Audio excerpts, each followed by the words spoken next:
આજ સુધી કહો ને કે હું હાસ્યને સમજી નથી શક્યો કે એ કેવી રીતે આવે છે.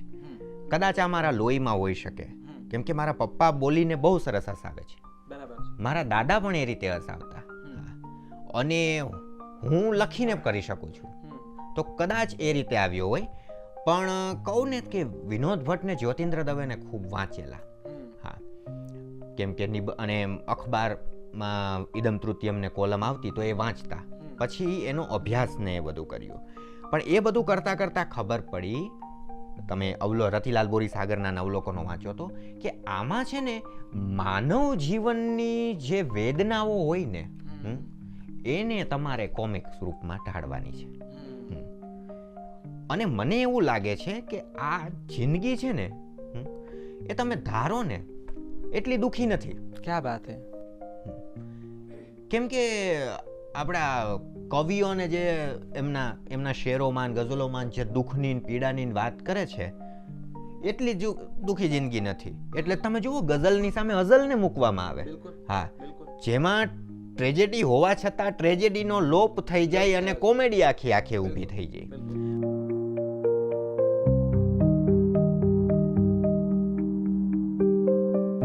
નમસ્કાર, હું છું રામ મોરી.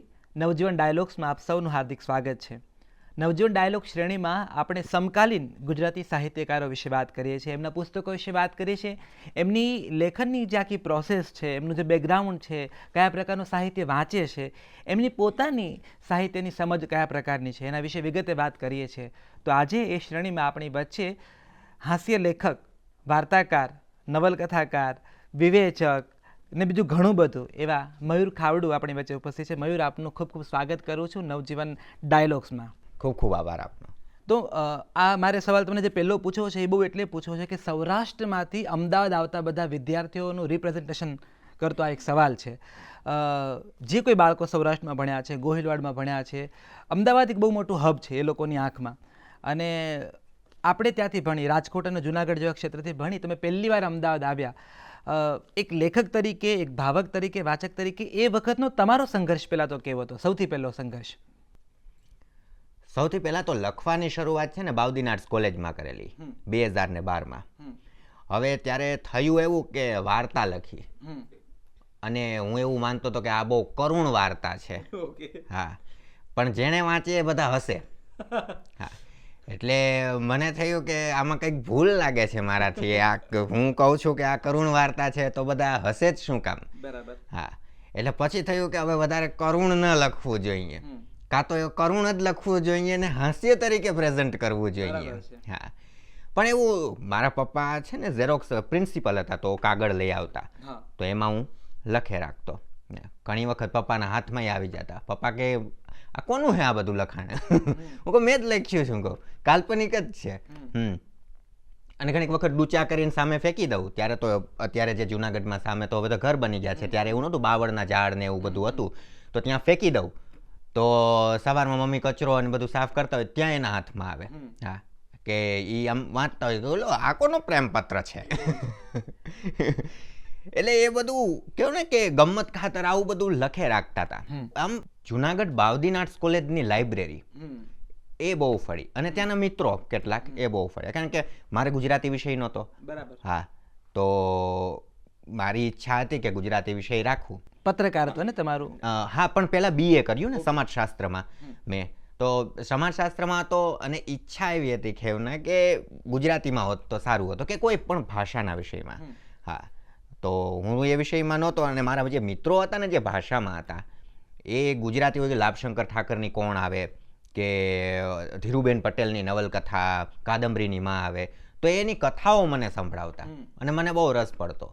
તો ભણવાનું સાઈડ ઉપર રાખીને હું એ લાઇબ્રેરીમાંથી પુસ્તકો લઈ લઈને વાંચવા માંડ્યો, જેનો મને પહેલેથી રસ હતો. અને ત્યાંથી પછી સૌરાષ્ટ્ર યુનિવર્સિટીમાં, કે આપણે ગુજરાતી તો ન કરી શક્યા, BA સમાજશાસ્ત્ર હતું, હવે તો MA તો ત્યારે ગુજરાતી વિષય સાથે રાખી ન શકાય, સમાજશાસ્ત્ર રાખી શકાય, એટલે થયું કે પત્રકારત્વ રાખીએ. હા, તો પત્રકારત્વ એટલે થયું લખવામાં આપણે આગળ વધીએ ને એવી રીતે ક્યાંક તો પત્રકારત્વમાં આવ્યો. તો ત્યાંય બધું અનોખું જ હતું, જુદું જ. હા, કે રિપોર્ટિંગ ને કેમેરા વર્ક ને સાહિત્યનું કંઈ સાહિત્યિક પત્રકારત્વ એક એવો સબ્જેક્ટ આવે, બીજું કંઈ ખાસ ના આવે. સૌરાષ્ટ્ર યુનિવર્સિટી ગુજરાતી ભવનમાંથી નીતિનભાઈ વડગામાં થેલો લઈને આમ નીકળતા હોય તો આપણને આમ અભિભૂત થઈ જાય કે ઓહો કવિ નીકળી રહ્યા છે. હા, અને પાછા આપણે જ ઓળખતા હોઈએ કે એ કવિ છે. બીજા કોઈ તો આમ કેમ, બીજા તો સાહેબ તરીકે કે આપણા ભવનના વડા છે, સાહેબ છે. હા, અને ત્યાં આર્ટ ગેલેરીમાં બધા પ્રોગ્રામો થતા અને એ બધું સાંભળતો. એની લાઇબ્રેરી મને સૌથી વધારે ફળી સૌરાષ્ટ્ર યુનિવર્સિટીની. ત્યાં મેં ભણવાના પુસ્તકો ન જ વાંચ્યા. અને સાચું કહું તો ત્યારે ભણવાના પુસ્તકોની જ મારામારી હતી, કેમ કે પત્રકારત્વમાં બહુ ઓછું તમને અભ્યાસ સાહિત્ય બધું મળે.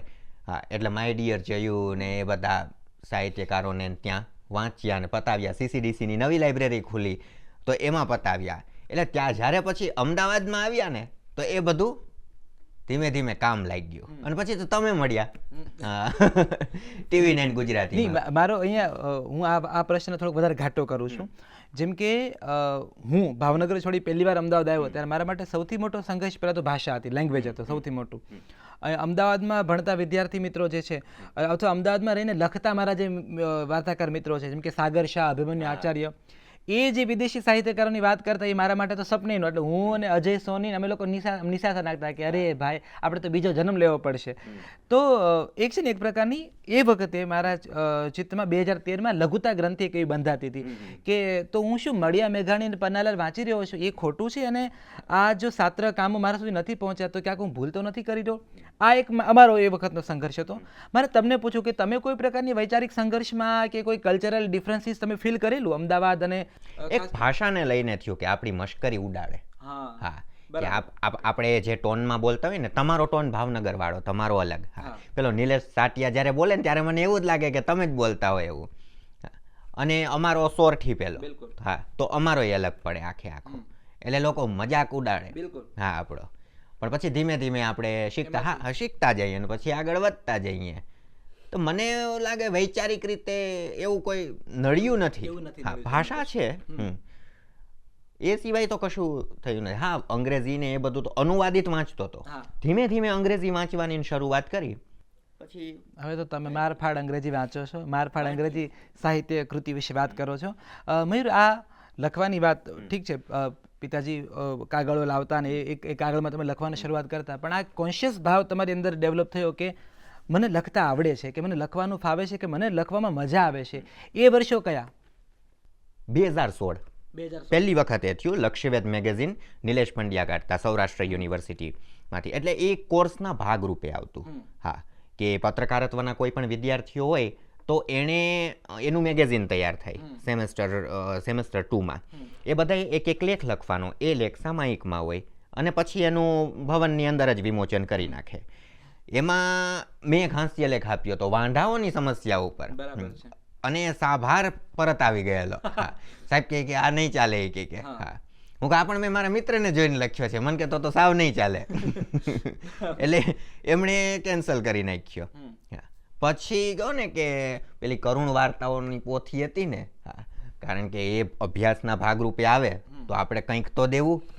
તો કરુણ વાર્તાની પોથી તો હતી જ આપણી પાસે. એમાંથી એક કરુણ વાર્તા કોઈ કાઢીને દઈ દીધી, સાહેબે સ્વીકારી લીધી ને એમાં ચાલી ગયું.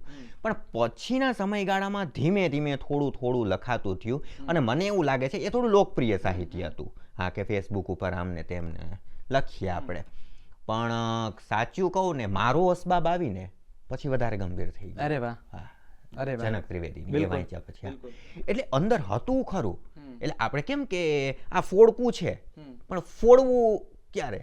હા, એ ફૂટ્યું મારો અસબાબ આવ્યો ને ત્યારે અંદરથી. હા, અને મને કહ્યું ને કે આનંદ આવી ગયો. પછી ખબર નહીં ઝડપથી લખાતું ગયું. હા, કે કેટલાક નિબંધો પહેલા લખેલા હતા, પછી તો આમ કહો ને કે આપણે ભાવનગરી ભાષામાં એક શબ્દ છે, ગાડી દોડતી ઝુમરાટા બોલાવતી ગઈ. હા, તો એમ ધડાધડ ચાલતી ગઈ અને લખાતું ગયું. મેં પછી પાછળ વળીને જોયું નહીં આમાં ભૂલો છે કે નહીં. મને નિજ આનંદ પ્રાપ્ત થતો હતો, આનંદ થતો હતો. મેં લખી નાખ્યું અને મને એમાં બહુ મજા આવી.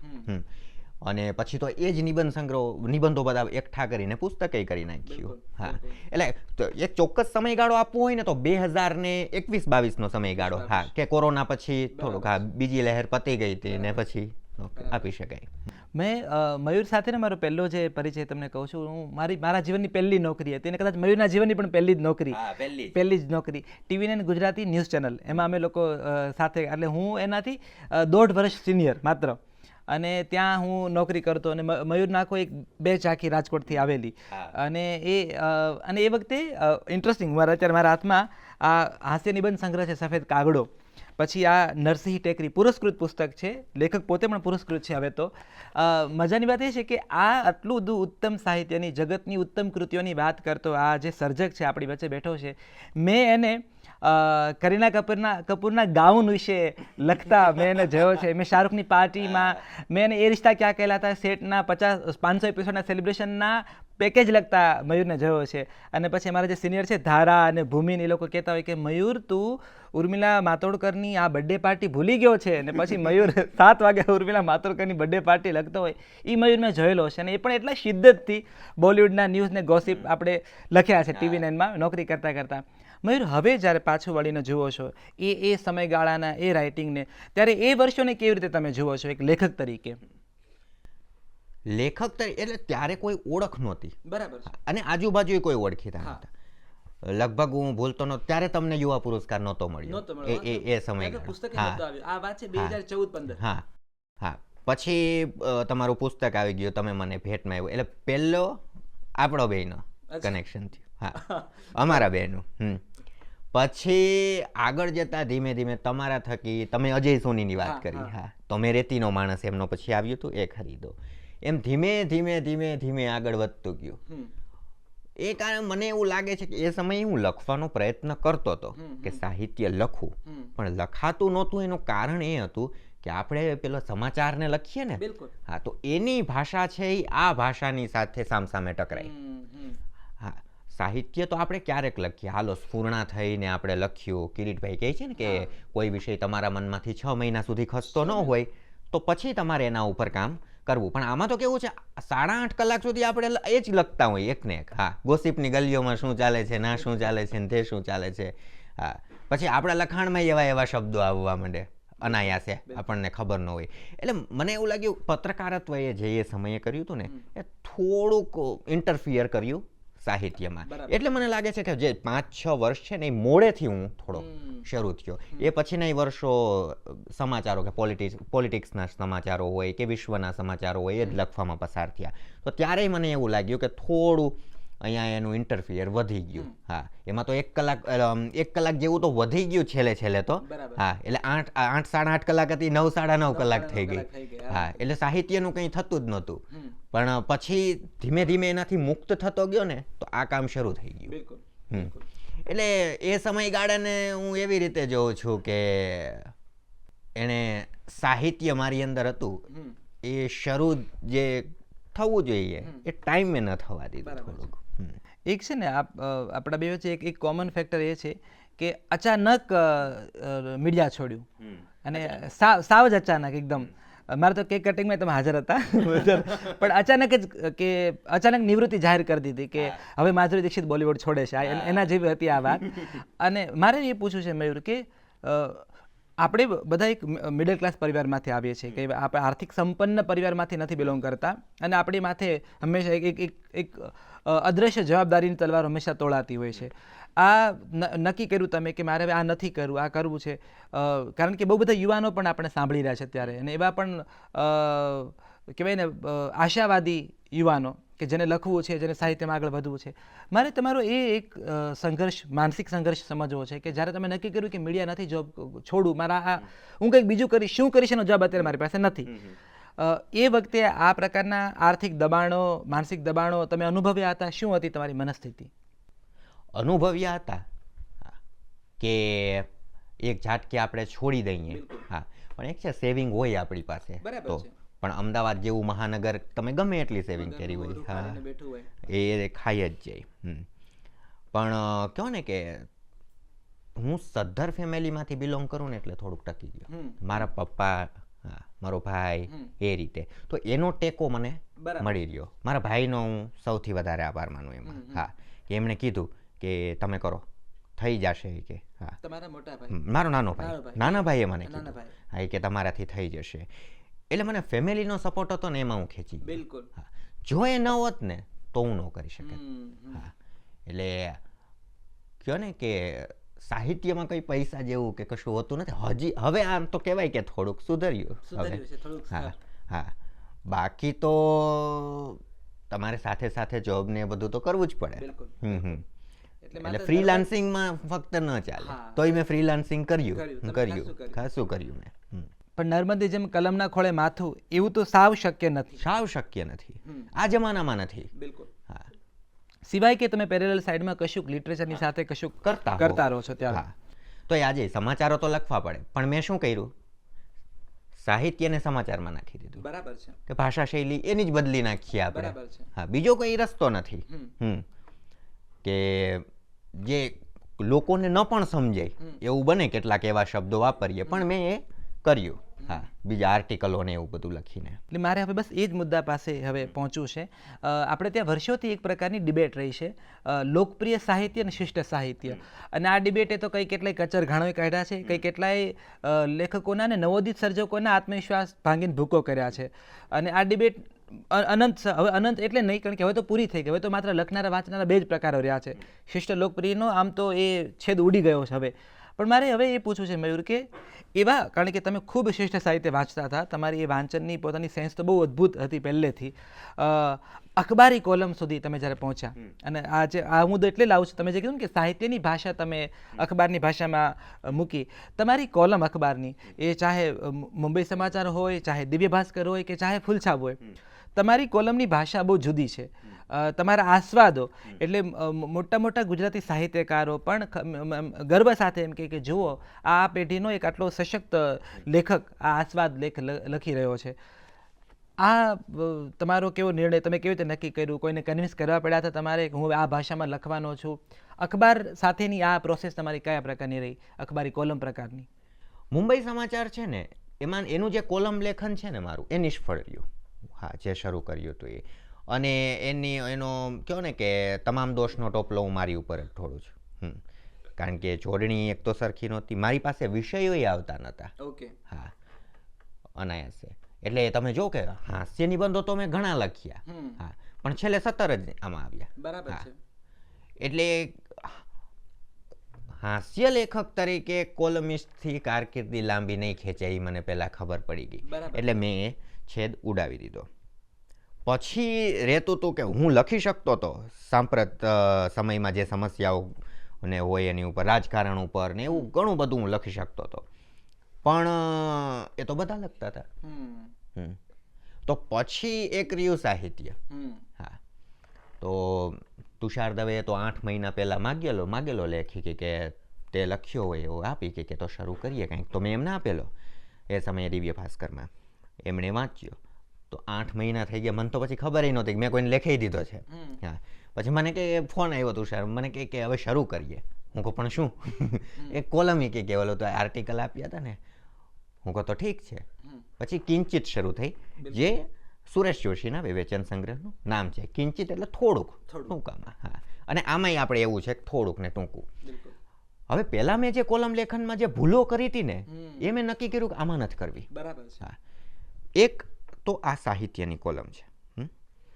એટલે માની લ્યો કે શુક્રવાર આવે ત્યારે જ લખવા ન બેસાય.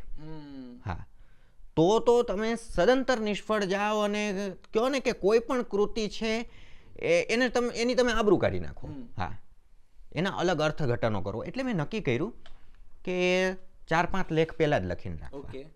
પછી પહેલો લેખ મોકલી દઈ ને એ જ દિવસે એક બીજો લેખ લખવો, એટલે લાઇબ્રેરીમાં એડ થતો જાય. હા, અને રોજે કે સવારે આપણે ઉઠ્યા અને જોયું તો 500 શબ્દો હોય, વધારે તો કશું હોતું નથી, તો 500 શબ્દો ઉપર નજર નાખી જવીને વાંચી જવું.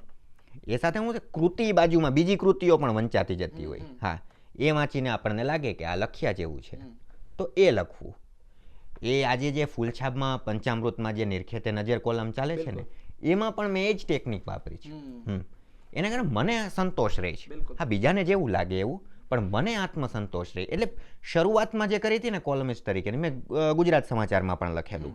હા, એટલે ગુજરાત સમાચાર સુધી કહું ને તો એ નિષ્ફળ જ હતી. ભાસ્કરમાં એ સારી થઈ.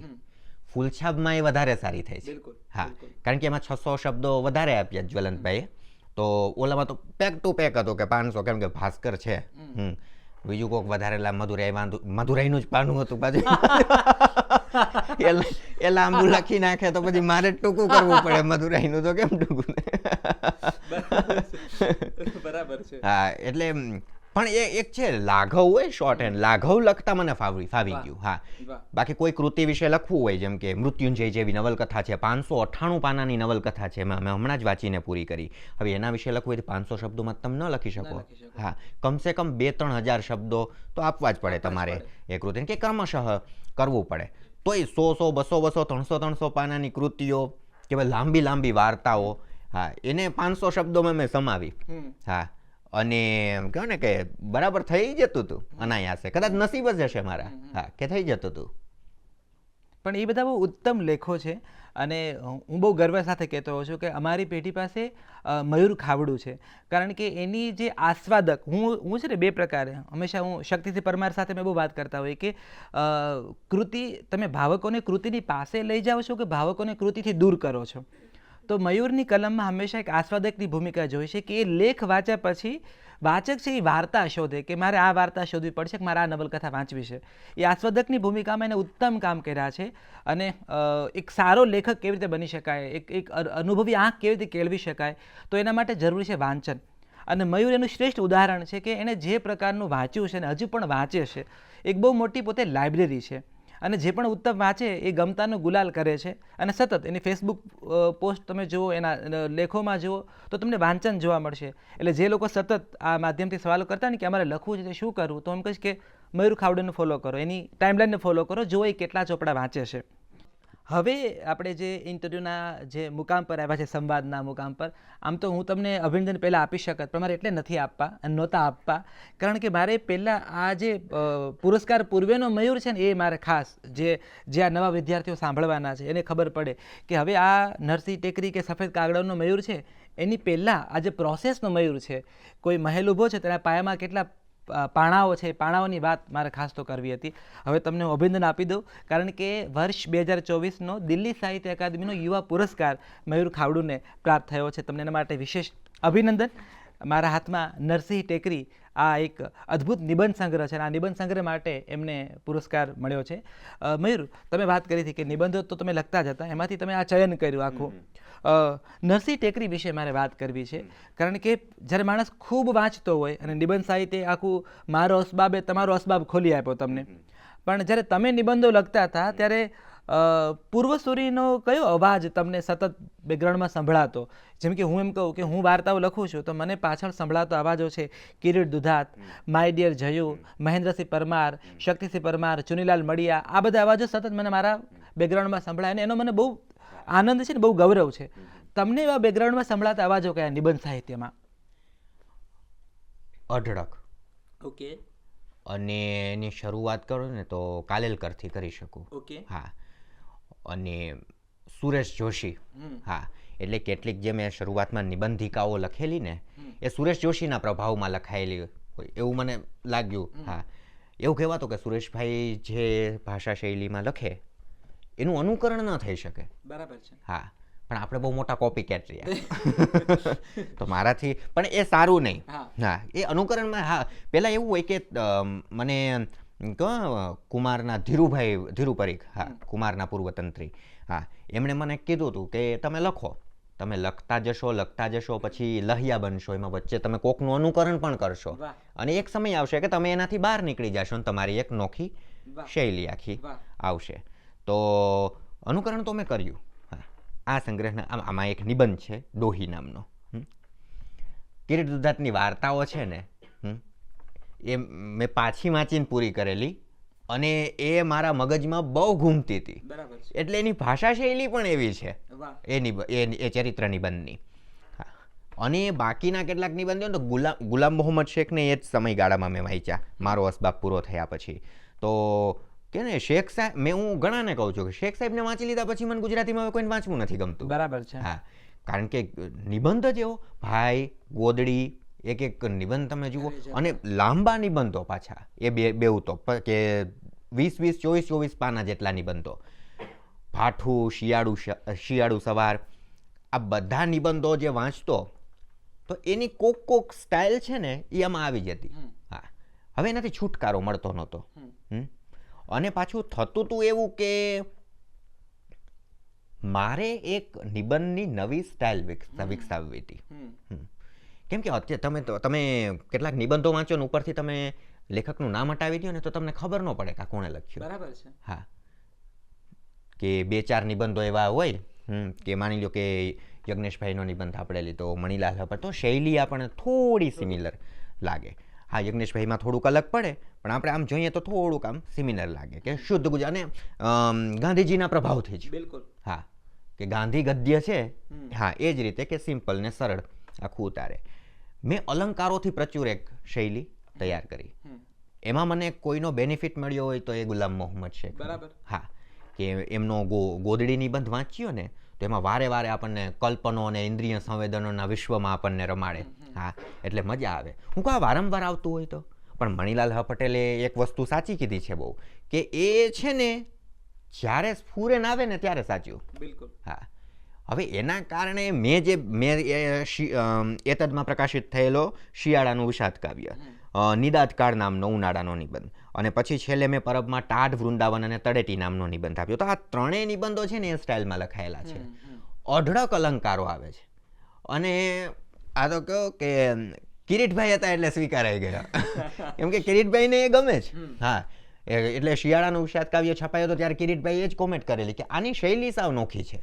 હા, તો એ પડઘાઓ તો બહુ, અને હજી કોઈક વખત પડે છે. એટલે હું વાંચી લઉં ને કોઈકને એટલે અંદરથી થઈ જાય આ રીતે લખું, પણ પછી ખુદને રોકી લો કે ના આમ તો ન લખાય ને. હા, અને હવે તો ન જ લખાય. ના, પણ મને એ છે કે નરસિંહ ટેકરી આ જેનોપસ દ્વારા પ્રકાશિત આ નિબંધ સંગ્રહ ઉત્તમ નિબંધામાં તમે આપ્યા છે. મારે એ કહેવું છે કે માણસ જ્યારે લખતો હોય ને શરૂઆતમાં, એવું કહેવાય છે હંમેશા કે શરૂઆતના વર્ષમાં જે કંઈ લખે છે એ એનો અનુભવ વિશે, બાળપણનું, એ બાળપણના જે એક દાયકો આખો એના કથામાં આવતો હોય છે. આ ગોળો છે કે માળિયું છે કે આ જે આંગણું છે, આ નિબંધમાં જ્યારે આવે છે ત્યારે તમારી જે તમે જે વર્ષમાં ઊભા છો અત્યારે અને જે વર્ષને તમે લખી રહ્યા છો, આ બે વચ્ચે એક ભેદ છે. લેખક તરીકે તમારી એ વખતનો સંઘર્ષ, માનસિક સંઘર્ષ કયા પ્રકારનો રહેશે જ્યારે બાળપણના એ ગલીઓમાંથી આ નિબંધના વિષયો તમે પકડો છો ત્યારે?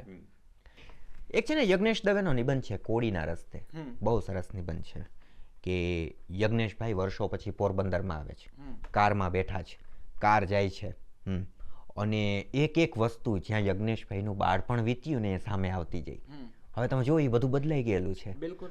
તો હવે નિબંધકારને અંદરથી કેવું થાય? હા, એટલે એ નિબંધ જ એટલો સરસ છે કે નિબંધકારને તો જે અનુભવાય વાંચનારને પણ એ અનુભવાય. કે આમની સૃષ્ટિ આટલી બદલી ગઈ છે તો મારી બાળપણની સૃષ્ટિ, મારો અતિત્રાગ કેટલો બદલી ગયો હશે. હા, તો મને ક્યારેક કોરી ખાતું. અને એમાં થાય શું કે મમ્મી પપ્પાને ફોન કરું ને તો એ સમાચાર આપે, હા, કે નરસિંહ ટેકરીમાં આ જગ્યા બદલી ગઈ. હા, આપણું પેલું ખુલ્લું મેદાન હતું ત્યાં હવે વંડો ચણી લીધો. હા, હવે તો ત્યાં 2 ઊંચી બિલ્ડિંગ બની ગઈ. પછી રસ્તો મોટો થઈ ગયો, કે મિલનું મેદાન છે, તો ત્યાં હવે ઓછા લોકો ક્રિકેટ રમે છે. આવું બધું એમ અમને કહેતા જાય કે તમે જ્યાં ક્રિકેટ રમતા ત્યાં હવે બિલ્ડિંગો બની ગઈ છે. તો આ બધું ધીમે ધીમે મને આમ કે આપણને આમ ડંખે. કારણ કે આપણે એ સૃષ્ટિને જોઈ હોય ને તો આપણે એને એમ જ માનતા હોય કે આ હંમેશા આમ જ રહેવી જોઈએ, આ બદલવી ન જોઈએ. હવે જ્યારે બદલતી નથી ત્યારે આપણે શું કરીએ? અભિવ્યક્તિ કરીએ. હા, અને આપણી પાસે તો લેખન સિવાય કોઈ ચિત્રકાર તો છીએ નહીં. આપણે હમણાં વાત કરી કે આપણને તો ચિત્ર આવડ્યા નહીં કંઈ. તો એ મેં લખીને અભિવ્યક્તિ કરવાનું શરૂ કર્યું. એમાં પહેલો નિબંધ લખાયો એ માળો. બિલકુલ. જે નરસિંહ ટેકરીના અમારા ઘર ઉપર આધારિત હતો, માળો નિબંધ. અને એ સમયે તાનમાં લખાઈ ગયો. હા, મેં પછી કે તારે તો કોઈ ટોકવા વાળું નહોતું કે આ નિબંધ સારો છે ખરાબ છે, તો લખીને મૂકી રાખ્યો. પછી રામદેવ પીરનું મંદિર, એ અમારા ઘરની અડીને બાજુમાં. હા, હું કહું તો એના વિશે લખું, એટલે રામદેવ પીરના મંદિરની વાતો લખી. તો આમાં મેં શું છે, નિતાંત સત્ય ઉતારી દીધું. હવે નથી એમાં અલંકાર, નથી એમાં કલ્પનો. હા, કે જે તમને મોજ પમાડે. હા, આમ કેમ ને કે કાવ્યાત્મક વાણી આખી આવી જાય શબ્દો દ્વારા, એવું એમાં કશું નથી. જ્યારે સંગ્રહ કરવાનો થયો ને ત્યારે મને અંદરથી એવું લાગ્યું કે આને મારે બદલવા નથી. હા, કદાચ આ છે ને મેં 17-18 વર્ષની ઉંમરે લખ્યા તો એ છે ને એમાં મેં સત્ય ઉતાર્યું છે આખે આખું. હા, કે મને જેવું લાગે, કારણ કે કોઈનો એક તો પ્રભાવ નહોતો. હા, કંઈ કશું નહોતું અને મેં એ લખી નાખ્યા. તો મેં 2 નિબંધો છે એને એમને એમ રહેવા દીધા. પછી થયું એવું કે મને કીધું કે નરસિંહ ટેકરીમાં આપણે જ્યારે હતા ને ત્યાં રોડ બની ગયો. હવે જ્યારે રોડ નહોતો ને ત્યારે મેં ઠેરી રમતા, એટલે નિબંધ લખ્યો મેં ઠેરીને ગબ્બી ખાડો. હા, એમ જે વસ્તુ છૂટતી ગઈ ને એમ. હવે માટલાને બહુ ઓછા લોકો રાખે, ઉનાળામાં રાખે, બાકી તો ફ્રીજની સગવડ થઈ ગઈ છે. હા, તો અહીંયા અમદાવાદ સાઉથ બોપલમાં અમે હતા, હું ને મારો ભાઈ બેવ. તો મારો ભાઈ મને કહે કે માટલું લેવા જવું પડશે. હા, તો હું આપણે જઈએ. બીજા માટલા ઉપર નજર, એમાં પાણી નીચેથી બહુ ઝરતું હતું. હા, પછી મને યાદ આવ્યું નરસિંહ ટેકરીનો ગોળો. હા, તો આમ જેમ આડું આવતું જાય એમ લખાતું જાય. હા, જે વસ્તુ આડી આવે એ વસ્તુ લખાતી જાય. પછી નરસિંહ ટેકરીની ભૂત કથાઓ. હા, મને હોરર ફિલ્મો જોવાનો બહુ શોખ છે, હોરર વાંચવાનોય બહુ શોખ છે. અને કહું ને, ગુલામ મોહમ્મદ શેખનો નિબંધ છે વગડાના જીવ. હા, એ વગડાના જીવ મેં વાંચ્યું પછી ત્યારે મને ક્લિક થયું કે આવી ભૂત કથાઓ તો નરસિંહ ટેકરીમાં હતી. એટલે હમણાં જ રાજકોટ ગયો હતો તો ત્યાં પેલા સંદીપભાઈ કાનાણી છે, તો એમણે મને કીધું કે ત્યાં તો આંબલીવાળું ભૂત થતું, તે તો પણ આંબલીવાળી એમણે આ વાંચેલી. હા, અને નવજીવનનું પેલું ઓલું ભાષણ હતું એ એમણે સાંભળેલું. હા, તો એ મારી સાથે એ વાતો કરવા માંડ્યા બધી. હા, એટલે એ બધી ભૂત કથાઓ હતી એને મેં ભેગી કરી દીધી અને એનો એક નિબંધ લખાયો. તો આમ જેમ જે વસ્તુ આડી આવતી ગઈ ને એ બધીને મેં ભેગી કરી લીધી. હા, અને પછી આવે કે નહીં આ બરાબર છે ને હવે પૂર્ણ થઈ ચૂકી છે, લખી જ નાખું. અને સ્પીડ તો ટાઈપિંગની હતી જ. હા, એટલે ઝડપથી લખાતું હતું. હા, અને આ સંગ્રહ થતો ગયો. મારે મયુર એ પૂછવું છે કે નરસિંહ ટેકરી જ્યારે મેં વાંચી ને એક ઉડીને આંખે વળગેલી વાત તમને કહું છું. જોસેફ મેકવાન હોય કે અનિલ જોશી હોય, આપણે ત્યાં જે નિબંધકારોએ અમુક જે નિબંધો લખ્યા છે ને એમાં જાણે અજાણે પ્રયત્નપૂર્વક કદાચ નહીં પણ અનાયાસે એમનું જે બાળપણ, એમના બાપુ, એમના બા, એમનો ભાઈ, એમની કાકી, એમની મોટી બા, એમની નાની માં, એની વાતો આવી જતી હોય છે. અને એ એના નિબંધ, કારણ કે નિબંધ તમને સૌથી વધુ ખુલ્લા પાડી દેતો પ્રકાર છે. તમે જલ્દી ખુલ્લા પડી જાઓ. અમારા અજય તો એવું જ કે નિબંધ લુગડા ઉતારી લે તમારા, તમને આખા અનાવૃત કરી દે. લેખક તરીકે તમે છતાં થઈ જાઓ નિબંધ એક એવું, કારણ કે કોઈ બંધન જ નથી. કથામાંથી હજી તમે બચી જાઓ. નિબંધમાં નથી બચી તમે સજાગો છો. બિલકુલ. પણ આનો ઢાળ જ એટલો લીસો છે કે તમે શરત ચૂકથી કે ભૂલથી તમે મોજમાં લખી નાખ્યું. પછી વાંચતાય આપણને આમ અંદરથી આત્મશ્લાઘા થાય, આ હા શું લખ્યું છે મેં. પણ પછી પ્રકાશિત થાય ને બીજો કોક કે ત્યારે ખબર પડે કે આ તો ઉમેરવાની જરૂર નહોતી. હા, એટલે સાચું કીધું, એવો જ પ્રકાર. એટલે હવે એ પ્રકારમાં શું તમે આયાસપૂર્વક આ પ્રાર્થના રોકી રાખી છે કે બાળપણ, બાપુજી, બા કે એ મિત્રો કે ભાઈ કે તમારું મોસાળ, એ બધી વાતો ન અત્યારે આવે બને ત્યાં સુધી, અને મારે આ માળિયા અને ગોળોની વાત કરવી છે, મારે ભૂતકથાની વાત કરવી છે, તો શું આગળ તમારા નિબંધમાં એ બધા વિષયો આવવાના છે કે તમને એવું લાગે છે કે મારે એ ગલીમાં હમણાં દીવો લઈને નથી જવું? હવે મને એવું લાગે છે કે એવા વિષયો ચરિત્ર નિબંધોના મોટા ભાગે તમે કીધા એ વિષયો તો હા એ ભવિષ્યમાં કદાચ લખાય. પણ ચરિત્ર નિબંધમાં આમ કહો ને કે 1-2 વખત હું સફળ થયો છું, બાકી એમાં વધારે હું એ ક્ષેત્રમાં સફળ નથી થયો. અનિરુદ્ધ બ્રહ્મભટ્ટની બાબુ વીજળી, હા, માય ફેવરેટ. અને નામરૂપ આખો સંગ્રહ ભોળો મગર ને એ બધું. હા, એ વાંચીને, કારણ કે 11મા ધોરણમાં એ ભણવામાં આવતું, તો મને અંદરથી એવું થઈ ગયું હતું. એક સમયે તો અહીંયા RR શેઠમાંથી મેં એ પુસ્તક લીધું તો મને અંદરથી એમ થઈ ગયું કે આવું લખવું. હા, જેટલા અને શરૂ કર્યું. પણ પછી એ અનિરુદ્ધ બ્રહ્મભટ્ટ છે. હા, એની સાથે આપણી તુલના ન થઈ શકે. એટલે કહું ને કે મેં પ્રેક્ટિસ કરી, 4-5 ચરિત્ર નિબંધો લખ્યા, પણ એમાં મારી કારી ફાવી નથી. મોટા ભાગે મેં એવી વસ્તુ પસંદ કરી જે નિર્જીવ હોય. બિલકુલ, એટલા માટે. હા, મોટા ભાગે એવી વસ્તુ મેં પસંદ કરી. કેમ કે આપણે સજીવો ઉપર તો લખીએ છીએ, પણ જેને મેં ઉપાના નામનો નિબંધ લખ્યો, બધાય આપણે પગરખા પહેરીએ છીએ, કોઈ દિવસ આપણે પગરખાનો નિબંધ નથી લખ્યો. હા, તો મારે આવા કેટલાક નવા વિષયો લઈ આવવા હતા કે ગોળો પાણી તો આપણે પીએ છીએ, પણ એના વિશે લખતા તો નથી.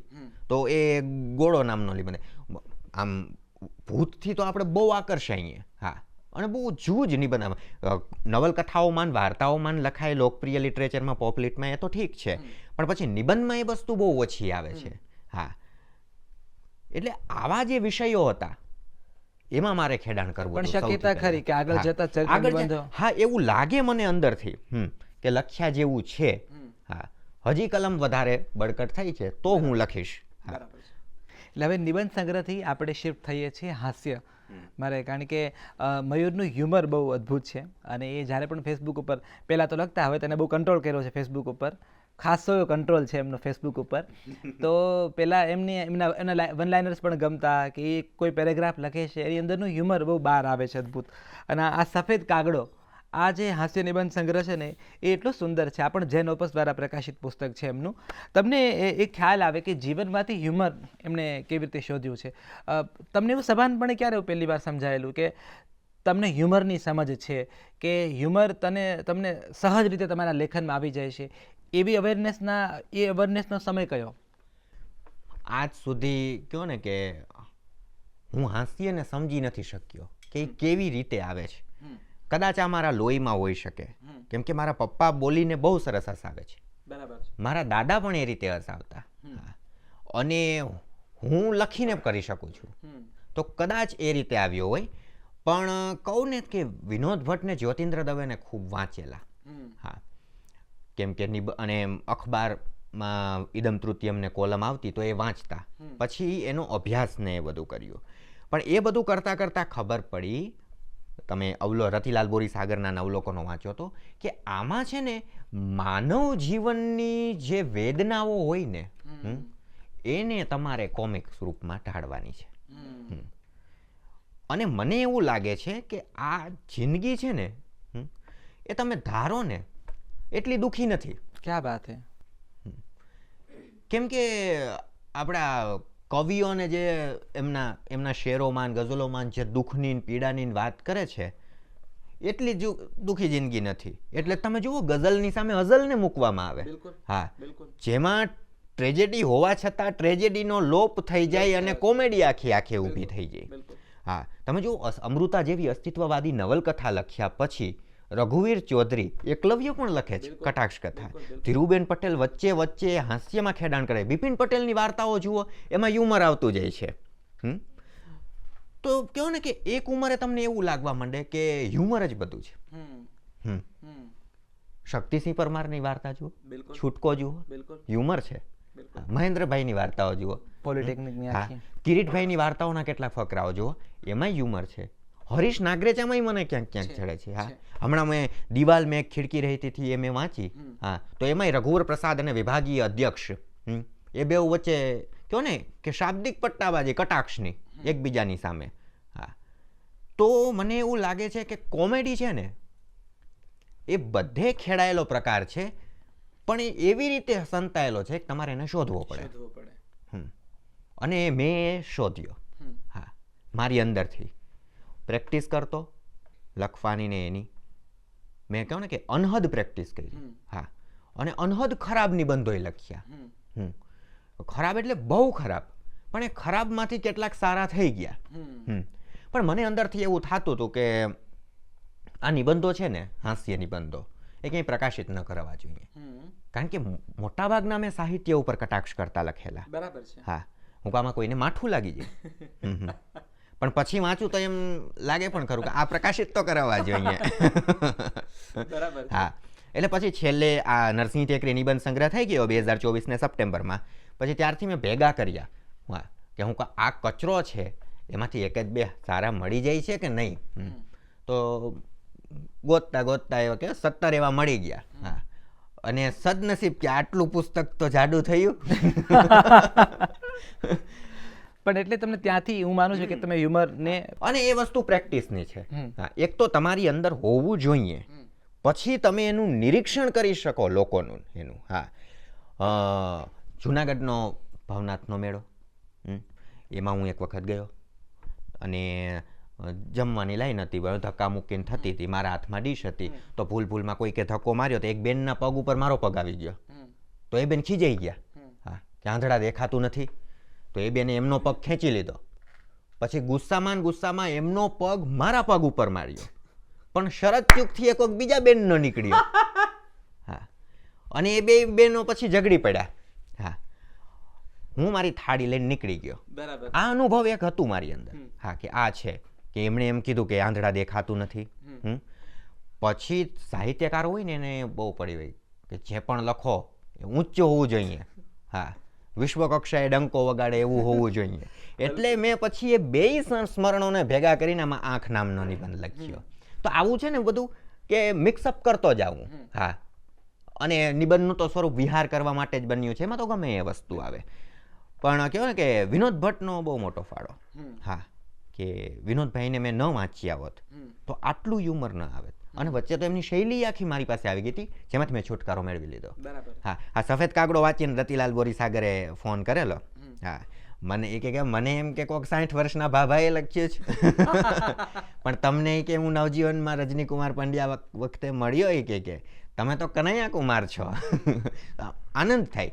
હવે બીજા કહો ને કે કોઈ કોમ્પ્લિમેન્ટ્સની મને જરૂર નથી, રતિલાલ બોરીસાગરે આપી દીધો. ટોપ 5 પિલર જ્યોતિન્દ્ર દવે, વિનોદ ભટ્ટ, બકુલ ત્રિપાઠી, તારક મહેતા અને રતિલાલ બોરીસાગર. એમાં રતિલાલ બોરીસાગર પાસેથી તમને કોમ્પ્લિમેન્ટ મળી જાય તો બહુ મોટી વાત થઈ. બીજું તમને શું જોઈએ? એનાથી મોટો એવોર્ડ પણ કયો. પણ મને છે ને એક આ જે રતિલાલ બોરીસાગરની વાતને હાઇલાઇટ કરીને કહું છું, બહુ જ પહેલી વાર જ્યારે તમને કોઈ વાંચતું હોય છે ને એને તમારી ઉંમરમાં હંમેશા થાપ ખાઈ જાય છે.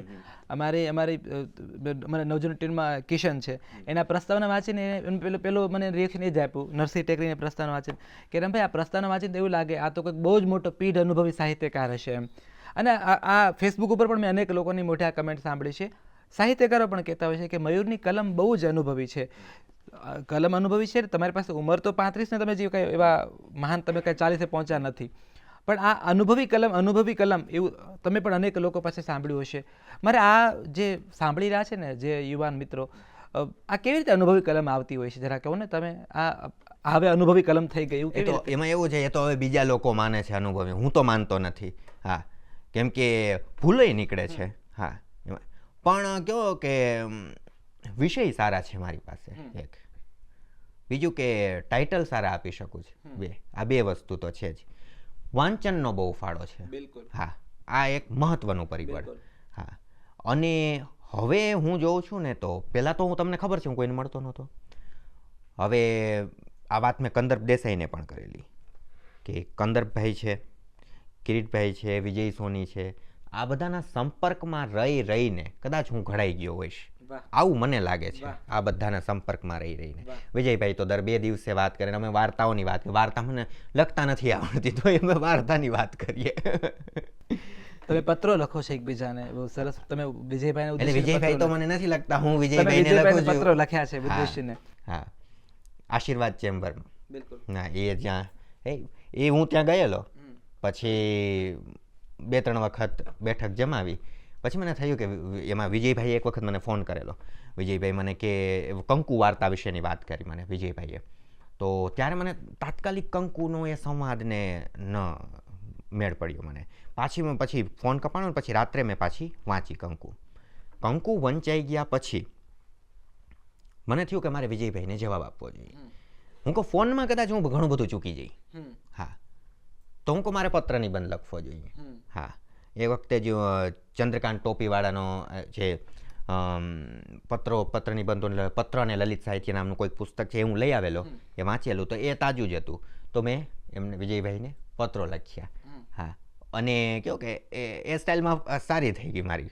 હા, અને વિજયભાઈ સાથે એવી જ રીતે પછી ઇન્ટરેક્ટ. હા, સામેથી તો વિજયભાઈ પત્ર તો ન લખે, એમના કામમાં વ્યસ્ત હોય, પણ મને જ્યારે આમ લાગે કે લખવો છે તો હું આવી રીતે પત્ર લખું. પણ એ રીતે આ 3 સાહિત્યકારો મિત્રો સાથે સંવાદ કરીને તમે આમ ખાસું ઘડાયા, એનો એક ભાવાર્થ એવો પણ નીકળે છે કે જે કોઈ મિત્રો લખી રહ્યા છે, વાંચી રહ્યા છે, એ સંવાદથી વધારે વાંચન જેટલો જ સંવાદ બહુ અગત્યનો મુદ્દો છે.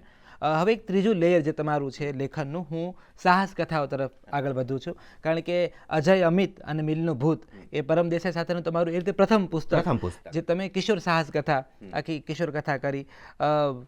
તમે વિશ્વ સાહિત્યની એવી કે ગુજરાતી સાહિત્યની કઈ કિશોર કથાઓ આ પૂર્વે વાંચેલી જે તમને ખૂબ ગમી હોય અને એ કેટલી તમને મદદરૂપ થઈ અને આ કથાઓ કેવી રીતે બની? જો 8મા ધોરણમાં જીવરામ જોશીની અડુક્યો દડુક્યો ને આગિયો ભૂત, બિલકુલ, આ મેં વાંચેલી અને એ મારા મન ઉપર એવી અસર કરી ગયેલી કે હું એવા સાહસો કરતો. હા, અને સાહસ કરવા માટે બધું હતું. હિરણ નદી હતી, મિલનું મેદાન હતું, મિલ હતી. હા, કંઈ નહીં તો નિશાળે તો સાહસ કરી જ શકો, ત્યાં તો કોઈ રોકવાવાળું હોય જ નહીં. હા, પછી ધીમે ધીમે યશવંત મહેતા, રમણલાલ સોની આ બધા વંચાતા ગયા મારે. એટલે કિશોર સાહસ કથા ત્યારથી જ આવી ગઈ મારી અંદર. ક્વોન્ટિટી પહોંચી હતી તમારા સુધી કે નહોતી પહોંચી? ત્યાં સુધી નહોતી પહોંચી, પણ ગુજરાતી આપણું પોતાનું એ બધું વંચાતું ગયું. લખવાનું મન થતું કે આવું લખવું જોઈએ. આ તગડી છે ને એ લોકો, હા ગામ છે તગડી, ઘણા બધા ગામ છે. એ તગડી હકીકતે છે ને મેં પહેલાં આને નવલકથા લખવાનું વિચાર્યું. ઓકે. હા, કે તાલાળા ગીરના ડીંડક, તો એને મેં શોર્ટ ફોર્મ તગડી કરી નાખ્યું. થયું નહીં, નિષ્ફળ જ રહ્યું. પછી મેં પાછું 1-2 વખત લખ્યું તો એ ચાલ્યું નહીં. પછી એક વખત બેઠો તો થયું કે મિલનું મેદાન અને એની બાજુમાં તાલાળા ગીરમાં એક મિલ આવેલી છે, ઉજ્જડ છે વેરાન, અને અમે ત્યાં જતા, એક નાનું એવું ભોંયરા જેવું હતું, એની અંદરથી પસાર થતા અને બીજી બાજુથી નીકળતા. આવા સાહસો અમે કરતા, મજા આવતી, આનંદ આવતા મને. એ અચાનક મારી પાસે આવ્યું અને હું લખવા માંડ્યો. પછી 6 પ્રકરણ લખાઈ ગયા ને પરમની કિશોર સાહસ કથા ઉપર પકડ છે. હા, એની ભાષા પણ એવી છે એવી. એટલે મેં પરમને પૂછ્યું કે પરમ તું મારી સાથે જોડાઈ ગયા. મને કે કિશોર સાહસ કથા તમારી, પાત્રો એ તમારા, અને કથાનક આખું લખ્યું એ તમે, હવે હું આમાં કરું શું? એ કે હું કહું તું વાંચીને આગળથી જોઈન્ટ થાય. તો પરમે 7, 8, 9, 10 એ બધા પરમે પ્રકરણ લખ્યા. 11મું મેં લખ્યું, 12મું પણ પરમે લખ્યું, પછી 13મું ને 14મું અમે સાથે એન્ડ આપ્યું. હા, અને કહો ને કે તાલાળા ગીરમાં મિલના મેદાનમાં જે મિલ આવેલી છે એની ઉપર આખી કિશોર સાહસ કથા લખી નાખી. હવે વાંચકોના પ્રતિસાદ, બાળ વાંચકો, અમારે શું બાળ વાંચકોના પ્રતિસાદ જોઈએ. હા, વિદ્વાનો વાંચે કે ન વાંચે, પણ બાળકોના તો જોઈએ જ, કારણ કે લખી છે જેના માટે. હા, અને સારા પ્રતિસાદ મળ્યા એના. હા, કે લોકો શોધતા એ ગામને. હા, મને એ 2 મેસેજ આવેલા ફેસબુકમાં એ સમયે ત્યારે. હા, કે અહીંયા વચ્ચે એક તગડી ગામ હતું, તો કોઈક વાંચક મિત્રના નાના દીકરી હશે, એમણે કીધું કે પપ્પા આપેલું જ કે જે કે કિશોર સાહેબ, તો કે આ એ નથી કે. હા, એટલે લલિત ખંભાઈતાના દીકરી છે ત્યાંના. હા, એ લલિતભાઈ કારમાં ગઈકાલે જતા હતા, તો લલિતભાઈએ મને કીધું કે અહીંથી આગળ વળતા કે અમરેલી બાજુનો રસ્તો આવે તો ત્યાં તગડી છે કે. તો એ કે મારી દીકરી કહેતી હતી કે આ એ જ તગડી હશે. મેં એને કીધું કે એવું ન હોય, એ બધું કાલ્પનિક હોય. હા, એટલે કહો ને અને કિશોર સાહસ કથા કેવી રીતે લખું છું કે કાલ્પનિક જ ગામ બનાવું છું. હા, પણ એમાં વસ્તુ મને જે ગમે ને એ હું ઉમેરતો જાઉં. મને ભાવનગરની કોઈ વસ્તુ ગમે તો એને હું લઈને ત્યાં ઊભી કરી દઉં. મને દરિયો ગમે તો હું દરિયો પણ નાખું, મને જંગલ ગમે તો હું જંગલ પણ નાખું, મને મહેલ ગમે તો વચ્ચે મહેલ પણ ઊભો કરી દઉં. કારણ કે એ તો બાળકોની કલ્પનાને પાંખ આપવા માટે જ બનેલી છે. હા, તો લખાઈ પણ એવી રીતે. હા, પણ કહો ને કે અજય અમિતને મિલનું ભૂતનો બીજો અને ત્રીજો ભાગ લખવો તો હજુ સુધી કંઈ નથી કર્યું અમે. હા, કે મેં પરમને કીધું કે કદાચ આપણે એક જ ભાગ લખવાનો હશે, બીજો ત્રીજો નહીં લખવાનો હોય, બાકી અત્યાર સુધીમાં તો આવી ગયું હોત, તો કે રાહ જોઈએ. પણ વિશ્વ સાહિત્યની કિશોર કથાઓ તમારી પાસે પહોંચી છે. મને એવી કોઈ કથાઓ જે તમને ખૂબ ઇમ્પ્રેસ કરી ગયો વિશ્વની? એ કથા તો નહીં, પણ કિશોરોનું પાત્ર હોય એવી સ્ટીફન કિંગની જે નવલકથાઓ છે ને એ કરી ગઈ. ઓકે. હા, એમાં ઇટ હોરર કે 600 પાનાની નવલકથા છે અને પછી ફિલ્મે બની ચૂકેલી છે, એ મને ઇમ્પ્રેસ વધારે કરી ગઈ. હા, કે એમાં એમણે કાલ્પનિક નગરની જ રચના કરી છે. ડેરી નામનું કાલ્પનિક નગર છે જેમાં બાળકો રહે છે. હા, બાળકો પછી એક જોકરની સામે લડે, પછી ત્યાંથી ચાલ્યા જાય. 27 વર્ષ પછી જોકર પાછો આવે જે મરી ગયો છે, અને આ લોકો પાછા મોટા થયા છે, એટલે આ લોકો પાછો એની સાથે લડત લડે છે. હા, તો આ મને બહુ ગમી ગયેલી. હા, એ ત્યારથી જ. અને સ્ટીફન કિંગ મોટા ભાગનું લખે હોરર મોટાઓ માટે, એમાં પાત્રો બધા છે ને કિશોરો હોય પાછા. હા, કેમ કે એનાથી મોટું તો સાહસિક કોણ હોઈ શકે? હા, ખણ ખોદ કરવી ને આને આપણે હોઈએ તો ત્યાં કંઈક અવાજ કે એવું થાય છે તો આપણે કે નથી જવું, હાલો જે હોય એ. પણ બાળકો તો જવાના. R.L. સ્ટાઇનની કથાઓ છે, એ બધી કહો ને કે વાંચી પછી એના પરથી ફિલ્મો જોઈ. હા, એટલે એ થોડુંક મદદરૂપ થઈ. ને તમારી આ જે અજય અમિત ને મિલનું ભૂત છે એને હું ભૂલતો નહોતો સાહિત્ય પરિષદ તરફથી અને ગુજરાતી સાહિત્ય અકાદમી, ગુજરાત સાહિત્ય અકાદમી તરફથી પ્રથમ પારિતોષિક મળ્યું. એટલે એ રીતે તમારું બીજું પુસ્તક છે જે પુરસ્કૃત થયું છે અને એ દિશામાં તમે આગળ વધી રહ્યા છો. હું જ્યારે અંત તરફ આપણે સંવાદમાં જઈ રહ્યા છે, ગુજરાતી સાહિત્યના એવા કયા ઉત્તમ સાહિત્યકારો છે ગુજરાતમાં અને ગુજરાતી સિવાયના વિદેશી કે ભારતીય જે તમને ખૂબ પ્રેરિત કરે છે ને ખૂબ ગમે છે જેનું લેખન તમને એવા? કારણ કે હું આ પ્રશ્નનો આગ્રહ એટલે પણ રાખું છું કે વધુમાં વધુ નામો, વધુમાં વધુ શ્રેષ્ઠ નામો લોકો સુધી પહોંચે કે અમારે આને વાંચવા જોઈએ, એવા નામો જે મયુર ખાવડેને ખૂબ ગમતા હોય. જો આમાં છે ને બે ભાગ પડી શકે. એક તો માત્ર વાંચવા ગમતા હોય એવા, હવે એમાં તો લોકપ્રિય પણ આવી જાય, અને એક જેનું વાંચીને આપણે શીખવા માંગતા હોઈએ એવા, બરાબર, તો એ અલગ પડી જાય. બહુ જૂજ એવા હોય જે બેયમાં આવી શકે. બરાબર. હું કહીશ પેલું તો રમણભાઈ મહિપતરામ નીલકંઠ.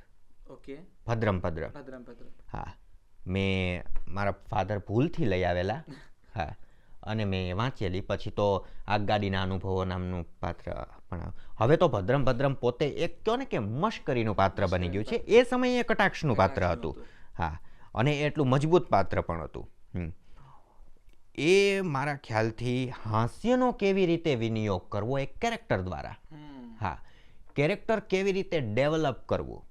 હવે જો ભદ્રમ ભદ્રમ છે એ ઓરિજિનલી કોઈની ઠેકડી ઉડાડવા માટેનું જ પાત્ર બનેલું છે. તો એ સમયે કોઈકનું નિરીક્ષણ તો કર્યું હશે ને. તો એ નિરીક્ષણની જે વસ્તુ છે ને એ ભદ્રમ ભદ્રમ નવલકથા પાસેથી શીખ્યા જેવી છે. તનસુખરામ, મનસુખરામ, અંબારામ, ટિકિટ માસ્તર, અગ્નિરથ વિરામ સ્થાન, સંસ્કૃતની તો પાછી તત્સમ શબ્દો એ તો અલગ જ વિષય છે આખે આખો. હા, મૂળ એમાં હાસ્ય ટકી નથી રહેતું. હા, કે વચ્ચે વચ્ચે ક્યારેક પણ ભદ્રમ ભદ્રમ હું કહીશ. અને પછી તો રતિલાલ બોરીસાગરે પણ બે ભદ્રમ ભદ્રમ લખી, ઉર્વિશ કોઠારીએ એક ભદ્રમ ભદ્રમ લખી. ઉર્વિશભાઈનું કહું ને કે એ આધુનિક સમયે એમનો એ જે ભદ્રમ ભદ્રમ અનામત આંદોલનમાં એ નવલકથાનો બહુ લઘુ નવલકથા છે, એનો જે પ્રયોગ એ સફળ પણ એટલો રહ્યો. હા, એમણે જે ભાષાનો વિનિયોગ કર્યો બહુ સરસ રીતે, એમાં જે તત્સમ શબ્દોનો. તો ભદ્રમ ભદ્રમ એક તો રમણભાઈની એને. પછી તો તમારા તમને કેમાં રસ રૂચિ છે, હા, એમાં આવે. નવલકથામાં હું દર્શકનું નામ દઉં. હા, ઝેર તો પીધા છે જાણી જાણી, સોક્રેટિસ, કુરુક્ષેત્ર. આ તો તમારે નવલકથા લખવી હોય આ ત્રણ તો વાંચવી જ પડે.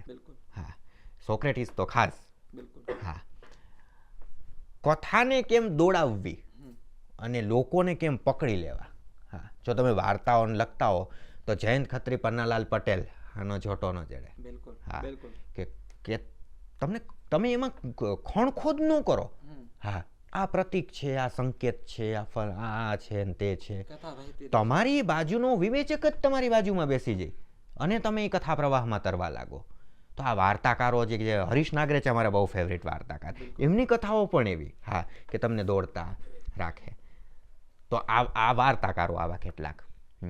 નાટકનો તો મને બહુ વધારે, પણ મેં સિતાંશુ યશચંદ્રનો અને મિથ્યાભિમાન, હા, એ મેં વાંચ્યા, એ મને બહુ ગમેલા. હા, અશ્વત્થામાં આજે પણ વણાય છે સિતાંશુભાઈનું નાટક, એ મારું ફેવરેટ. અને મિથ્યાભિમાન તો કોઈને પણ ગમે, હાસ્ય રસનું નાટક. તમે જોઈ લો ત્યાં મિથ્યાભિમાનથી દલપતરામ જ કહે છે કે જિંદગી એટલી ઉદાસીન નથી. હા, એક રતાંધણામાંથી કોમેડી ઉપજી આવી જાય અને એ 8 અંક સુધીના. મારા પર્સનલ ફેવરિટ કહું, કિરીટ દુધાત. હા, મને એમની વાર્તાઓ બહુ ગમે છે.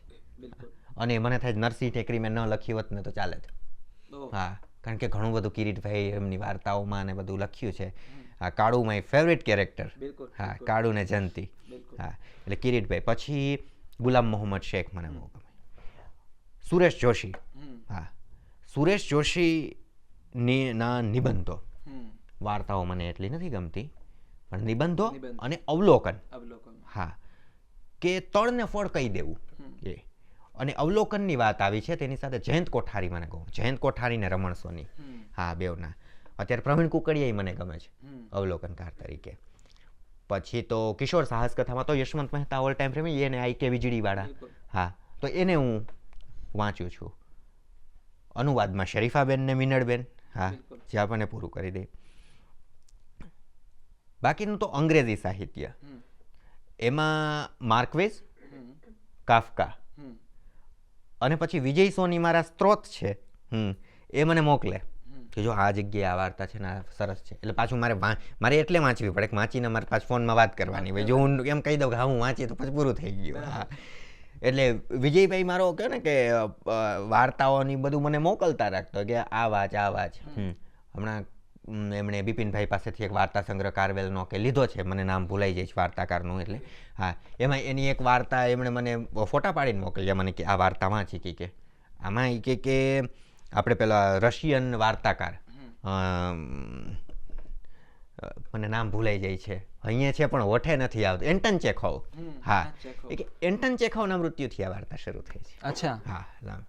એટલે આવું બધું હોય ને જે એ વિજયભાઈ વાંચે અને એને એવું લાગે કે બહુ સરસ છે તો એ મને મોકલે. એટલે આમ હવે વાંચનની પ્રક્રિયા કેવી છે ખબર છે, વિનિમય જેવી થઈ ગઈ. હા, કે તમને ગમે ને તો તમે મને કહો કે મયુરભાઈ આ વાંચજો, મને ગમે તો હું તમને કહું કે તમે આ વાંચજો. હા, અને એમ બધું ફરતું રહે. પણ એક તો છે કે આપણા પૂર્વસૂરીઓ છે એનો તો આપણે વાંચવા જ જોઈએ. હા, જે સૌથી છેડો ફાડીને તો કોઈ ઉદ્ધાર નથી. હા, અંગ્રેજી એની જગ્યાએ ઠીક છે પણ તમારે ગુજરાતી તો વાંચવું ને વાંચવું જ પડે. બિલકુલ. એટલે તો તમને એક પરંપરાની સમૃદ્ધિનો પણ એક ખ્યાલ તમને આવે. મને એવું લાગે છે કે નામરૂપ વાંચી લઈને એ તરત ખેંચે. એના ચરિત્ર નિબંધો જેવા છે નામરૂપના, કે એ તમને ખેંચી લાવે. કેમ કે એમાં હોસ્ટેલ તો અનિરુદ્ધ બ્રહ્મભટ્ટ હોસ્ટેલની વાત કરે છે, એક શિક્ષક તો એની શિક્ષકની વાત કરે છે, એ પાછા ગામમાં આવ્યા છે તો ગામમાં શું છે એની વાત કરે છે. તમારે જીવનના જે તબક્કા જોતા હોય ને તો ચરિત્ર નિબંધમાં તમામ તબક્કાઓ આવતા જાય છે. હા, હા, કે કોઈને બચાવવા માટે એક વ્યક્તિ કૂદ્યો છે તો આત્મહત્યાનો મરણનો એનો એક પ્રસંગ આવે છે. એ ચરિત્ર નિબંધોમાંથી તમને તમામ વાનગી મળી રહી, તમારે જે જોતી હોય એ લઈ લેવાની. હા, પણ આ તમે જો છો કે એક શ્વાસે જે કન્ટિન્યુ એક જવાબમાં એ જે પ્રકારના સાહિત્યકારો અને સર્જકોનું નામ મયુરે ગણાવ્યું છે, એટલે હું બહુ ગર્વથી કહું કે અમારી પેઢી પાસે મયુર ખાવડું એક એવો સર્જક છે, એક એવો અઠંગ વાચક છે. મયુર, અંતિમ સવાલ સંવાદનો, કેમ છેડો ફાડ્યો છે તમે સોશિયલ મીડિયાથી? મને નથી ગમતું હવે. હા, અને એનું શું કારણ છે તમને જે મન ઉઠી જવાનું કારણ?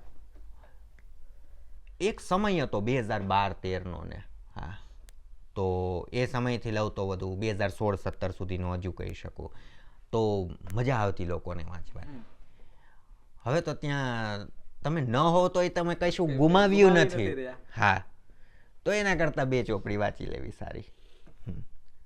વોટ્સએપ વાપરું છે હવે હું, કારણ કે એ તો મેસેજની જરૂર રહેતી હોય એટલે. હા, એટલે કોક વખત ફેસબુક ઉપર પાછું આવવાનું થાય, પણ હવે તો શું છે એ પ્રમોશનનું જ માધ્યમ આખું બની ગયું છે. પહેલા એવું હતું કે ત્યાંથી આપણને લેખકો મળતા. હા, તંત્રી વાંચે તો આમ લાગે કે નહીં આ લખે છે સારું, તો આને ઉપાડી લઈએ. હવે તો એવું લાંબુ કોઈ નથી લખતું. એટલે ધીમે ધીમે આપણો રસ ઓછો થતો જાય. હા, પણ એક તો મારે માનવું પડે કે ફેસબુકે મને એક જગ્યાએથી ઉઠાવીને એક જગ્યાએ મૂક્યો. મેં બધા પ્રયોગો ફેસબુકમાં કર્યા, મેં નિબંધના પ્રયોગો ફેસબુકમાં કર્યા. હા, અને કહો ને કે કેટલાક મિત્રો મેસેજમાં જવાબ આપી દેતા કે આમાં આ ભૂલ છે, આ સારું છે, આ તો એ સુધરતી ગયો. તો ફેસબુકનો ત્યારે એ લાભાલાભ હતો, આજે એ લાભાલાભ એટલો નથી. હા, આજે તમે કોકને કહો તો એ ખીજાઈ જાય. કેમ મને કહી જાય? બરાબર, કેમ બોલી જાય? બરાબર છે. ઉંમરનો તમે લિયાદ ન રાખો, એટલે પછી એનાથી છેડો ફાડી નાખો. હા, ખોલશું ચોપડી આવશે તો જરૂર ખોલશું પ્રમોશન માટે. બિલકુલ, બિલકુલ. એ તો માધ્યમ જ પ્રમોશન માધ્યમ જ એના માટે છે. હું ટોટલી સહમત છું તમારી વાત સાથે કે એ માધ્યમ જ પ્રમોશન માટેનું છે. એનો ઉપયોગ જ બેસ્ટ વેમાં એ છે, ગોકીરા કરતા વધારે. એટલે મને એમ છે કે આ મયુર ખાવડું છે કે એની સાથે અનંત વાતો તમે કરતા રહો તો વાતોના વિષય ખૂટે એમ નથી. પણ આવનારા સમયમાં એની કૃતિઓ આવવાની છે, નવા નવા પુસ્તકો આવવાના છે, એટલે સંવાદ માટેના કારણો વધવાના છે. આપણે નવજીવનના પ્લેટફોર્મ પર જ એને પાછા ફરી સાંભળવાના છે અદ્ભુત વિષયો સાથે. પણ મયુર, બહુ જ આનંદ થયો, કારણ કે પેલા ડુંગળીના લેયરની જેમ તમને ખોલવાની મજા આવી. અને ખાસ તો શ્રોતાઓને એટલે મજા આવશે કારણ કે તમારા જે 3 સ્વરૂપો છે, આ કિશોર સાહસ કથાની છે કે હાસ્ય નિબંધ છે કે નિબંધ સાહિત્યની વાત છે, એના રૂપો વિશે, તમારા વાંચન વિશે તમે આટલી વિગતે વાત કરી. આપણે તો ચરણામૃત જ લીધું છે, દરિયો તો હજી ઉછાળા મારે છે, પણ તમે અમારા નિમંત્રણને માન આપીને આવ્યા છો નવજીવન ડાયલોગ્સમાં, એના માટે હું ખાસ તમારો આભાર માનું છું. Thank you.